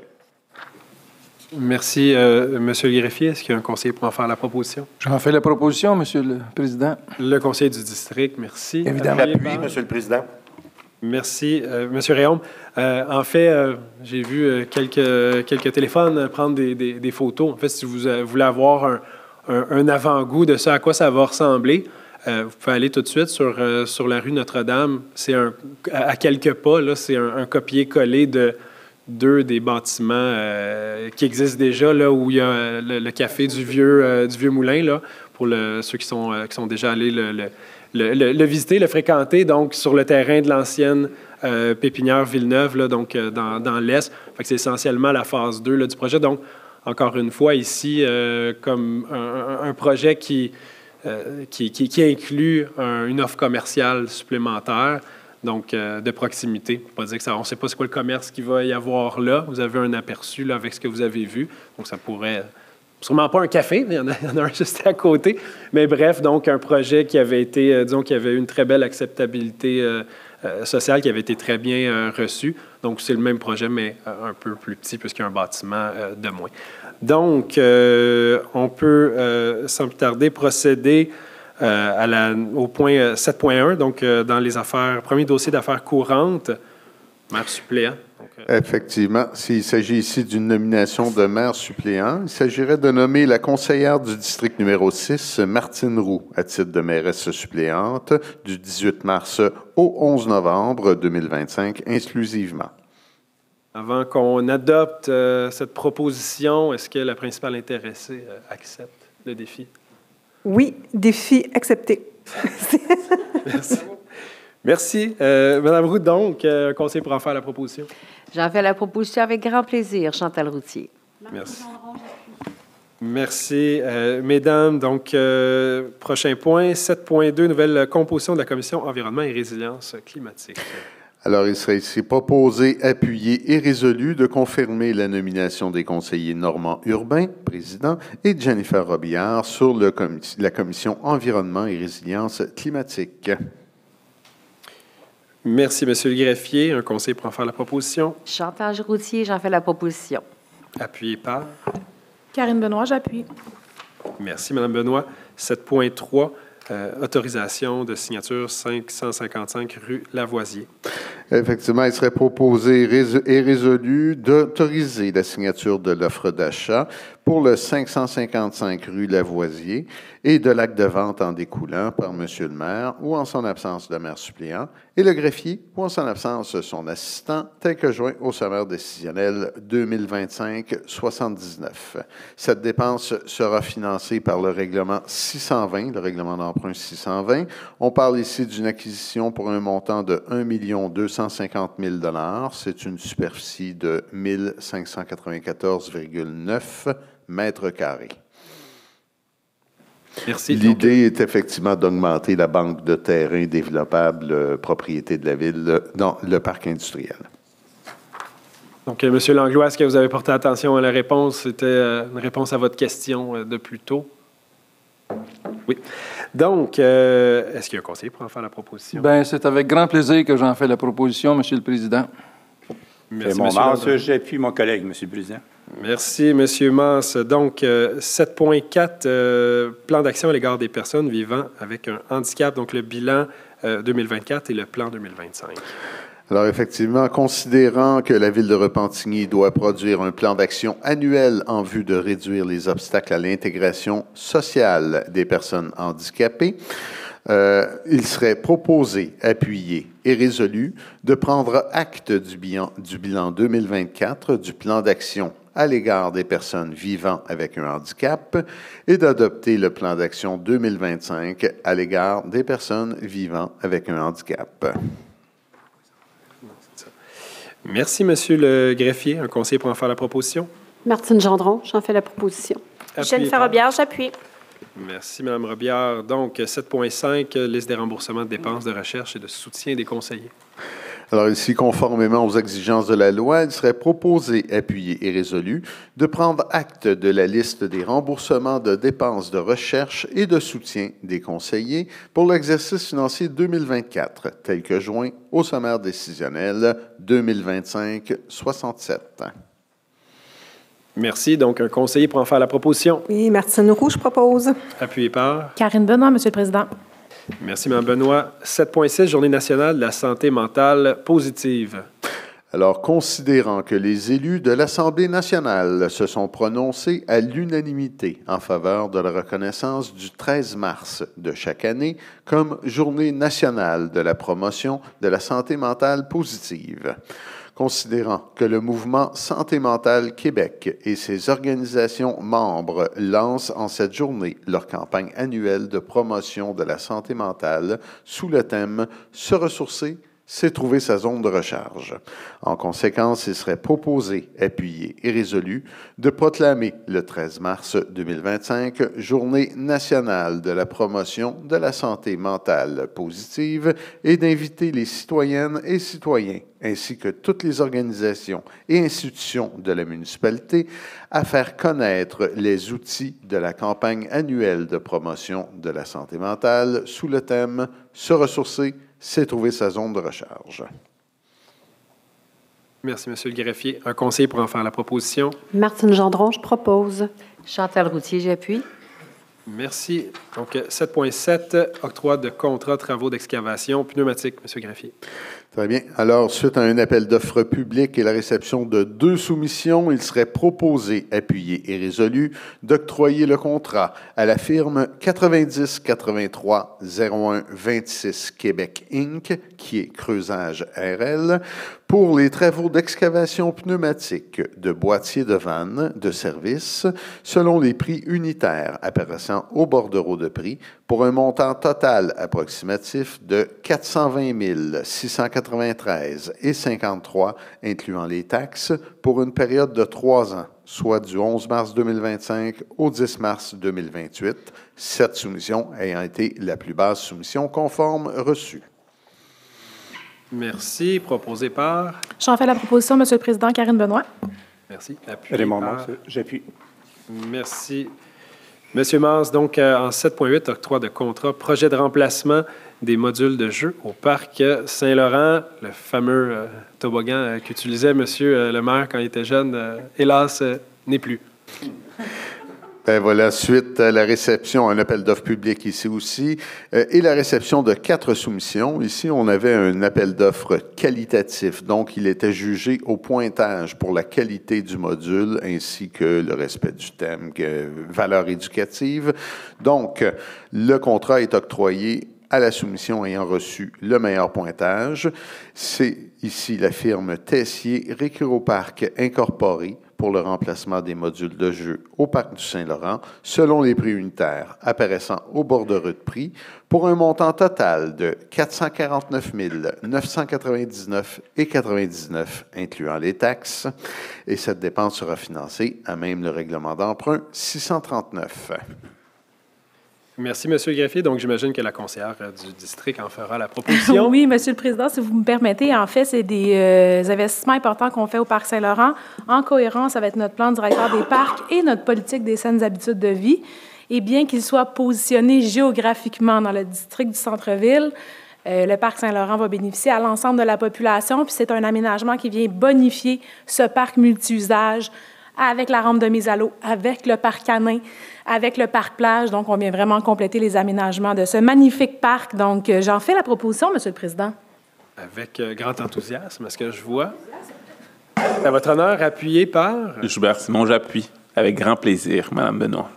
Donc, la Commission des sports également. Donc, merci, M. Simon. Donc, le point suivant, 7.9, octroi de contrat, marquage de la chaussée. Alors, suite à un appel d'offres public et la réception de 6 soumissions, il serait proposé, appuyé et résolu d'octroyer le contrat à la firme LignFit Incorporée pour le marquage de la chaussée selon les prix unitaires apparaissant au bordereau de prix pour un montant total approximatif de 419 826,96 incluant les taxes pour une période d'1 an, celle-ci étant la plus basse soumission reçue et conforme. En considération des prix soumis, la Ville de Repentigny se prévaut immédiatement de l'option de renouvellement pour 2 périodes additionnelles d'1 année chacune, soit les années 2026 et 2027, aux conditions établies au contrat, soit avec un ajustement au taux de l'indice des prix à la consommation. Le tout pour un total approximatif sur 3 ans de 1 259 480,88 taxes incluses, auquel s'ajoutera le fameux ajustement selon l'indice des prix à la consommation. Merci, M. le greffier. Un conseiller pour en faire la proposition. Je propose, M. le Président. Chantal Routier, je seconde.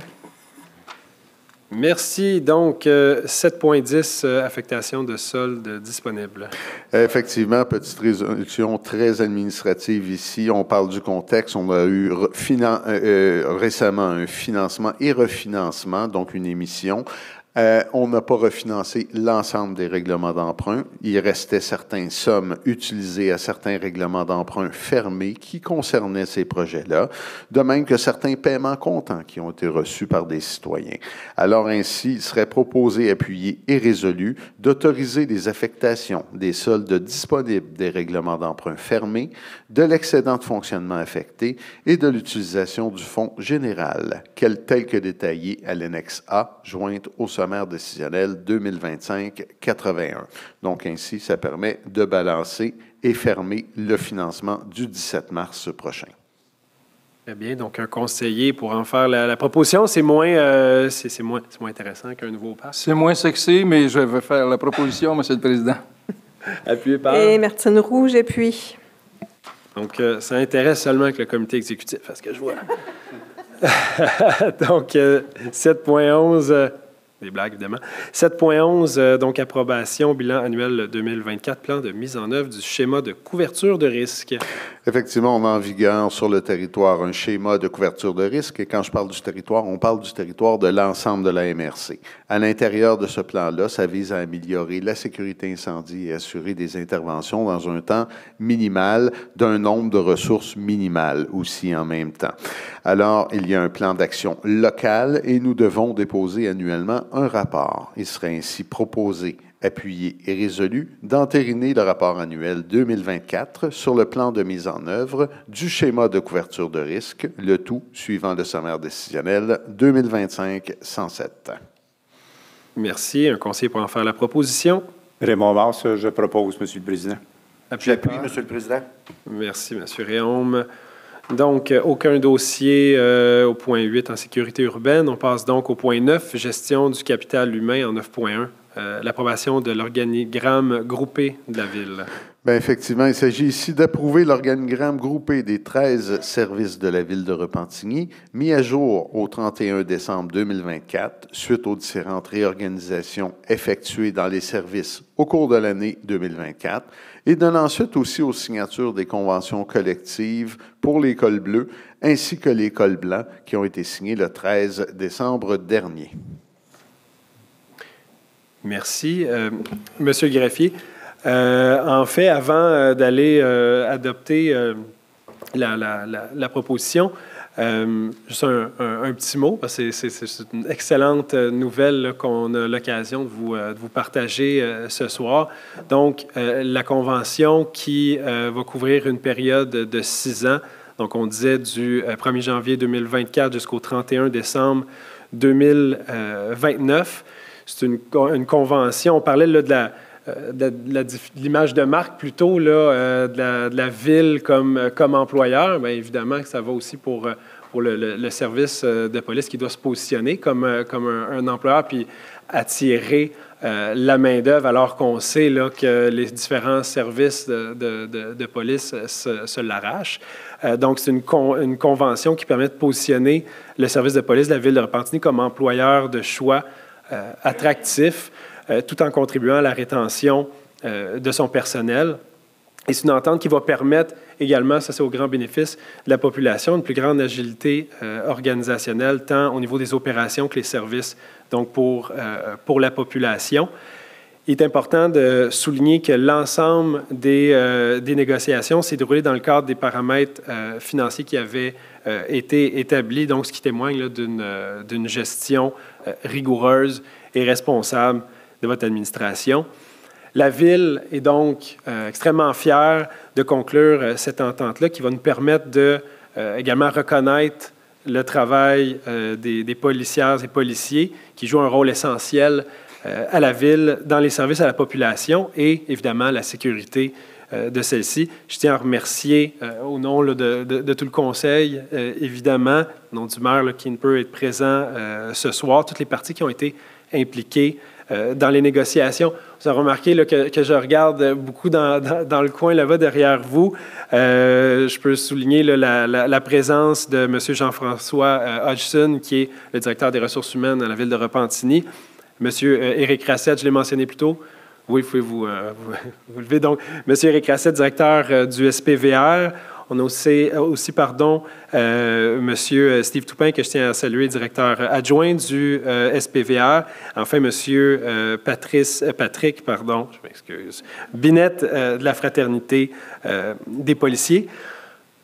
Avant, si vous permettez, on va tout de suite procéder là, à l'adoption et je vais céder la parole là, à certaines personnes là, présentes tout de suite après.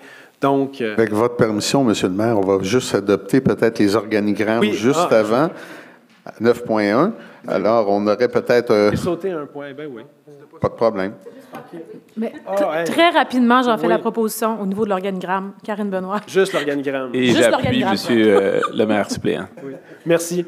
Donc, effectivement, on aurait été obligé de convoquer peut-être une extraordinaire. J'aurais été encore président pour pallier à ce manque. Mais oui, merci, Monsieur le greffier. Donc, on peut maintenant procéder, si vous permettez, là, un conseil pour faire la proposition donc par rapport à la convention collective. Par rapport au 9.2, Monsieur le maire suppléant, oui, vous étiez tellement heureux de pouvoir justement cette convention. Alors oui, je propose avec grand plaisir Chantal Routier. Merci, Mme Réaume, je vais appuyer. Merci, Monsieur Réaume. Donc, est-ce qu'on avait quelque chose d'autre à ajouter, Monsieur le greffier, avant que je passe? Non, au-delà de dire que cette autorisation de signature-là vise la convention collective à intervenir, ainsi que les lettres d'entente annexées à cette dernière pour la période 2024-2029. Donc, merci, Monsieur le greffier. Maintenant, je vais me tourner vers Monsieur Steve Toupin. Est-ce que vous voulez prendre la parole, nous adresser un petit mot?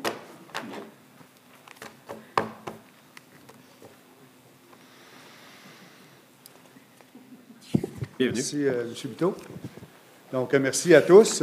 Premièrement, donc, un gros merci à vous tous, la Direction générale, de nous avoir donné votre appui lors de cette négociation qui n'était pas si évidente au départ. Vous comprendrez qu'il y avait quand même un contexte économique. Donc, on devait respecter, on avait un budget à respecter, une enveloppe au départ. Mais toutes les conventions collectives qui se négociaient sur la Couronne Nord et partout dans l'ensemble du Québec, c'était pas évident, donc c'était vraiment un enjeu majeur. Et je voudrais vous remercier de la confiance, parce qu'au départ, on avait parti avec une entente de 5 ans, donc on a étalé ça sur une période de 6 ans. On avait également des priorités qui étaient majeures, donc ce qu'on s'était doté de priorités, évidemment, c'était le respect du cadre financier. On avait également, au niveau du droit de gestion, au niveau de la direction comme service de police et d'organisation, de conserver nos droits de gestion au niveau de notre service. On avait également, ce qu'on voulait se donner comme priorité, était le service de bonifier le service aux citoyens. Donc, on a cristallisé des équipes de travail, on est allé chercher une agilité au niveau de notre organisation qui fait en sorte que le service aux citoyens, tant sur les horaires de travail que sur nos équipes de travail qui vont approcher, qui vont faire en sorte que nos citoyens et citoyennes vont pouvoir avoir un accès plus facile à notre organisation. On est allé également sur la conciliation travail-famille. Vous conviendrez qu'en 2025, c'était un enjeu majeur. Donc, on est venu uniformiser nos horaires de travail. Ce qui faisait en sorte qu'on avait une problématique au niveau de l'attractivité. Ce n'était pas juste au niveau de la police de Repentigny, M. Buteau l'a mentionné tantôt, l'attractivité au niveau des services niveau 2, c'était très difficile. Donc, on se cannibalisait au niveau des organisations. Donc, on est allé chercher la reconnaissance d'ancienneté au niveau des autres organisations policières. On est allé également chercher des créations de postes à même les gens qui font notre organisation. Donc, on n'a pas augmenté notre masse salariale. Donc, fait en sorte qu'on est en mesure aujourd'hui de faire en sorte que les gens peuvent se déplacer dans notre organisation avec des opportunités d'avancement. Et évidemment, ce qui fait en sorte que ce que je voudrais vous remercier également à la fin. Donc, on parlait de plusieurs enjeux. Mais je voudrais remercier les gens aussi de la fraternité, Patrick Binet qui est là avec ses collègues qui sont absents. Rendu à votre gauche. Donc, ça a été fait dans le respect. Est-ce qu'on avait des visions différentes? La réponse est oui. Donc, mais somme toute, ça a été fait dans le respect. Et c'est ce qui fait en sorte qu'on a une organisation qui est gagnante et qui est forte parce qu'il y a ce respect mutuel entre les syndiqués et la partie patronale fait en sorte qu'aujourd'hui, on est une organisation. Je pense que les citoyens et citoyennes de Repentigny pouvaient être fiers de ce qu'on a fait comme négociation puis comme service de police. Je pense que les citoyens peuvent être fiers de nous. Donc, un gros merci à vous tous et merci à vous. Félicitations. Merci. Félicitations. Bravo. Donc, oui, effectivement, mais... je m'excuse. En fait, je veux juste joindre ma voix. Merci. Pas besoin de vous excuser, je m'en allais vous appeler au micro. Il n'y a pas de problème. Vous aviez déjà fait un bon préambule de ce qu'on avait fait comme travail. Il vient de faire exactement le même préambule aussi. Fait que je veux plutôt juste joindre ma voix syndicale. En fait, effectivement, ce que M. Toupin a dit, c'est extrêmement vrai. L'ambiance qui a régné au niveau des négociations a été extrêmement saine. Oui, on peut avoir des visions différentes, mais une chose est sûre, c'est qu'on a quand même un but commun d'arriver à une convention collective qui permet, oui, la rétention de personnel, oui, l'embauche de personnel, mais effectivement aussi au niveau de la marque employeur dont on a parlé tout à l'heure, de se coller un peu là-dessus. Je pense qu'au niveau syndical, puis au niveau directionnel, au niveau de votre service de police, je crois que vous n'avez pas à craindre au niveau de ça. On a connu d'excellentes années du temps que moi je suis rentré il y a près de 20 ans au niveau de l'ambiance à l'interne. On a vécu certaines problématiques au niveau de Repentigny dans les dernières années, que ce soit au niveau politique, médiatique ou autre. Je vous certifie, je ne suis que vice-président pour certaines journées. Je serai le président dans quelques jours, mais l'ambiance qui va régner au niveau de votre service de police va s'améliorer encore plus que ce que vous pouvez connaître déjà. Et je vous en donne ma parole et je crois, avec ce que vous pouvez voir de ma relation avec la direction, que ça sera ça pour le futur aussi. Je ne veux pas vous voler plus de votre temps. Je pense que vous avez autre chose à faire que m'entendre parler pour ce soir. Donc, merci. Non, ça va, merci. Merci à vous. Merci.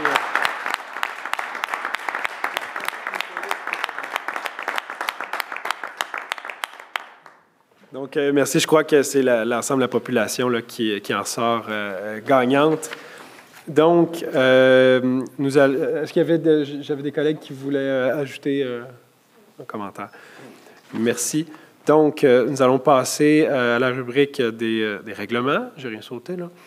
Donc, en 10.1.1, au niveau des avis de motion et présentation des projets de règlement. Oui, il s'agit ici d'une proposition de règlement 664 d'acquisition d'immeubles. Alors, avis de motion serait donné qu'à une séance du conseil municipal tenue à une date ultérieure sera déposé pour adoption un projet de règlement 664 intitulé « Règlement de dépenses en immobilisation pour l'acquisition d'immeubles, la démolition de bâtiments qui y sont situés, la préparation au redéveloppement de ces terrains ou le versement d'aide à la relocalisation sur le territoire, ainsi qu'un emprunt de 20 millions de dollars à ses frais. Copie du projet de règlement est déposée par le conseiller en donnant l'avis de motion. L'objet, ben c'est pas mal le titre qui le mentionne, effectivement, le tout centré principalement dans le parc industriel. La portée est sur l'ensemble du territoire, le coût 20 millions de dollars, emprunté par émission d'obligations sur 20 ans, et le mode de remboursement, une taxe foncière spéciale imposée à tous les contribuables sur la base de la catégorie et de la valeur. Merci, M. Graffier. Donc, un conseiller pour en donner l'avis. C'est avec un immense plaisir que je le fais, M. le Président, parce que l'acquisition, c'est aussi l'acquisition d'actifs pour la ville. Puis le redéveloppement, moi, j'y crois à ce parc industriel-là. Alors, j'en fais la proposition. Merci, M. Landreville. Donc, 10.1.2. Oui, il s'agit d'une proposition de règlement 665 concernant la rampe de mise à l'eau. Essentiellement, l'an dernier, il y a eu une gratuité qui a été emmenée effectivement à l'ensemble des résidents sur le territoire. Par contre, on s'est aperçu qu'en faisant disparaître la vignette ou le permis qui venait avec, il y avait un problème de contrôle maintenant des gens qui stationnaient de façon effective. D'où le présent projet de règlement. Avis de motion serait donc donné qu'à une séance du conseil municipal, tenue à une date ultérieure, sera déposé pour adoption le projet de règlement 665 intitulé « Règlement sur l'accès à la rampe de mise à l'eau municipale du parc du Saint-Laurent avec vignette obligatoire ». Copie du projet de règlement est déposée par le conseiller en donnant l'avis de motion. Alors, ça prévoit ici l'objet, l'émission de permis ou en fait d'une vignette d'accès à la rampe de mise à l'eau qui sera gratuite pour les résidents, payante pour les non-résidents, afin de permettre un meilleur contrôle et remplacer par la même occasion l'ancien règlement sur le sujet, le règlement 423, la portée et l'ensemble du territoire. Merci, M. Graffier. Un conseiller pour en donner l'avis. Luc Réaume, j'en donne l'avis avec plaisir. Merci, M. Réaume. L'amateur de nautisme, évidemment. 10.1.3, M. Graffier. Il s'agit ici d'une proposition de règlement 78-31 qui est un amendement à notre règlement de tarification. C'est un règlement de concordance avec le règlement 665 pour lequel on vient donner un avis de motion. Donc, avis de motion serait donné qu'à une séance du conseil municipal tenue à une date ultérieure sera déposé pour adoption le projet de règlement 78-31 intitulé « Règlement décrétant la tarification pour le financement de certains biens, services et activités de la ville de Repentigny ». Copie du projet de règlement est déposée par le conseiller en donnant l'avis de motion. Alors, on ajuste le règlement de tarification en lien avec le règlement 665 sur la rampe de mise à l'eau. Donc, les principes qui étaient là demeurent, soit gratuité pour les résidents, et c'est le même tarif qui était précédemment dans le règlement de tarification qui s'applique.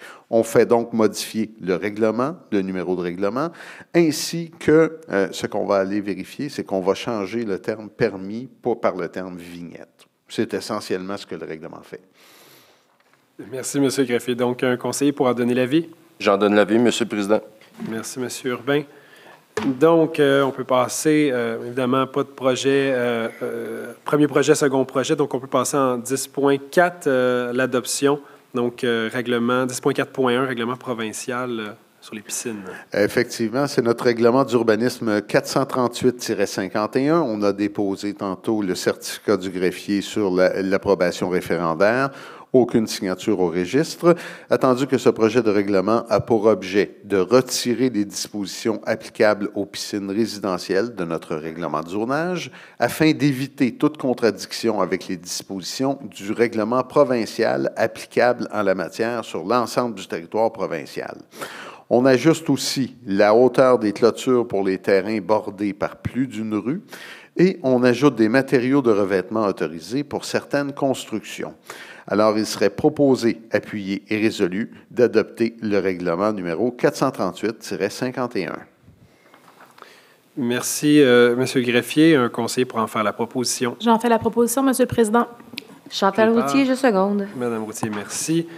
10.4.2, dispositions relatives aux terrasses. C'est effectivement une modification à notre règlement de zonage, le 438-50, qui a pour objet de modifier les dispositions applicables à une terrasse saisonnière commerciale et d'avancer la date d'installation de certains équipements hivernaux. En ce qui concerne les terrasses saisonnières, c'est qu'on a retiré l'obligation de demander une demande, effectivement, de faire une demande de PIA pour installer une terrasse. On a donc intégré plutôt les règles à respecter pour les terrasses à l'intérieur du règlement de zonage, ce qui est l'objectif principal du présent projet de règlement. Il serait donc proposé, appuyé et résolu d'adopter le règlement 438-50. Merci. Donc, un conseiller pour en faire la proposition. Oui, Martine Roux, je propose. Et j'appuie ma collègue, Monsieur le Président. Merci, M. Landreville. Donc, on vient essentiellement faciliter la vie de nos commerçants, leur simplifier la vie au niveau administratif. Donc, on en serait aux interventions des membres du Conseil. Il y a Mme Gendron qui souhaitait... Oui, je voulais prendre la parole concernant la Journée nationale de la promotion de la santé mentale positive qui se tient le 13 mars, c'est bientôt. Alors, cette journée s'est développée, a été inaugurée dans le contexte de la pandémie puis du long confinement qui a débuté le 13 mars 2020, il y a bientôt 5 ans, et qui a ouvert un riche dialogue autour de la question de la santé mentale. Alors, ce dialogue-là a permis de réaliser l'importance de mettre en place des astuces, des stratégies en vue de favoriser et de renforcer la bonne santé mentale de tous et chacun. Puis cette journée met de l'avant ce qu'on devrait faire tous les jours, mais ça prend une journée pour qu'on puisse mesurer l'importance d'accroître puis de maintenir le bien-être personnel et collectif, de soutenir la résilience le plus possible. Puis cette journée vise à ce que tout le monde puisse se sentir interpellé à agir autant par des petits gestes au quotidien que par des grands projets, que ce soit dans des sociétés, dans des organismes, tout ça. Alors, ce 13 mars, si vous pouvez avoir une pensée, un petit geste pour prendre soin de votre monde puis favoriser une saine santé mentale positive. Alors. Merci, Mme Gendron. C'est fort opportun. Donc, Mme Routier, vous souhaitiez... J'aimerais ajouter prendre soin de votre monde et prendre soin de vous aussi. Non, mais tu as raison. Hein? On met toujours notre masque à nous avant de le mettre à l'autre dans l'avion. Oh. Alors, sur un autre sujet maintenant, j'ai le plaisir de prendre la parole ce soir pour souligner une excellente nouvelle pour notre communauté. Le gouvernement a récemment annoncé le renouvellement pour 3 ans de la subvention permettant à notre équipe d'intervention sociale, le CID, de poursuivre son travail essentiel aux côtés de notre service de police. Depuis sa création en 2022, cette équipe a prouvé à quel point elle est un atout précieux pour notre ville. En collaborant avec les patrouilleurs, ces professionnels permettent une prise en charge plus humaine et efficace des situations... Pardon. Excusez, j'ai eu comme un petit blocage, là, des situations impliquant des enjeux psychosociaux, qu'il s'agisse de violences conjugales, de problèmes familiaux ou de santé mentale. Aujourd'hui, nous réaffirmons notre engagement envers la sécurité et le bien-être de nos citoyens en soutenant une approche moderne et adaptée aux réalités d'aujourd'hui. J'aimerais dire un immense merci au ministère, au CIS de la Naudière, au service de police de Repentigny et surtout à nos intervenants et nos intervenantes sur le terrain. Sur ce, bonne soirée. Bonne soirée. Merci, Mme Routier. Donc, en fait, il y a M. Urbain qui souhaite également prendre la parole, puis la séance n'est pas encore levée. Merci. Monsieur le Président, merci. Vous avez sûrement remarqué au point 7.2 qu'il y a une nouvelle composition de la Commission environnement et résilience climatique. Mais qu'est-ce que les gens ont peut-être remarqué, c'est que c'est les mêmes personnes qui ont été nommées que ceux qui étaient là auparavant. Alors, pourquoi on le fait? C'est parce qu'il y a une nouvelle composition de l'équipe au niveau de la Commission, mais certains ont passé à l'exécutif, parce qu'ils sont des non-élus, mais les élus doivent passer en séance publique. J'aimerais vous annoncer que Mme Véronique Pépin et M. David Rivet, qui vont siéger maintenant à titre de citoyen sur la commission. Mme Pépin, à titre, va occuper le siège d'experte et M. Rivet va occuper le siège jeunesse. C'était une volonté de notre équipe d'inclure des citoyens dans au moins une commission non permanente. Et c'est une autre promesse électorale qu'on tient, il commence à en avoir beaucoup des chèques. Alors, moi, je vais juste terminer avec une petite note humoristique. À tous les ans, je souhaite à tous les citoyens dans le nord de la ville qui ont des érablières une bonne période des sucres. Bonne période des sucres à vous, M. Roy.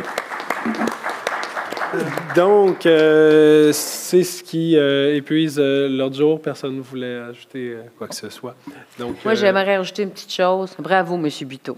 Ouais. Vraiment, bravo, M. Buteau.